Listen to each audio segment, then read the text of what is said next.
जम्मू कश्मीर के मुख्यमंत्री उमर अब्दुल्ला गुजरात दौरे पर हैं, जहां पहुंचकर उनका मन गदगद हो गया। उन्होंने अहमदाबाद और गांधीनगर में आयोजित ट्रैवल एंड टूरिज्म फेयर में हिस्सा लिया। दौरे का उद्देश्य राज्य में पर्यटन को बढ़ावा देना है। उन्होंने साबरमती रिवर फ्रंट पर सुबह की दौड़ लगाते हुए कुछ तस्वीरें भी सोशल मीडिया पर साझा की।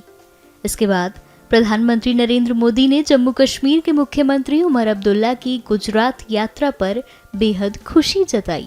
पीएम मोदी ने कहा कि उमर अब्दुल्ला की स्टैच्यू ऑफ यूनिटी की यात्रा बाकी लोगों को भी देश के विभिन्न हिस्सों की यात्रा के लिए प्रेरित करेगी। पीएम मोदी ने एक्स पर पोस्ट में कहा, कश्मीर से केवड़िया तक उमर अब्दुल्ला को साबरमती रिवर फ्रंट पर दौड़ का आनंद लेते और स्टैच्यू ऑफ यूनिटी घूमते देखकर अच्छा लगा। उनकी यह यात्रा एकता का एक महत्वपूर्ण संदेश देती है और हमारे साथी भारतीयों को भारत के विभिन्न हिस्सों की यात्रा करने के लिए प्रेरित करेगी।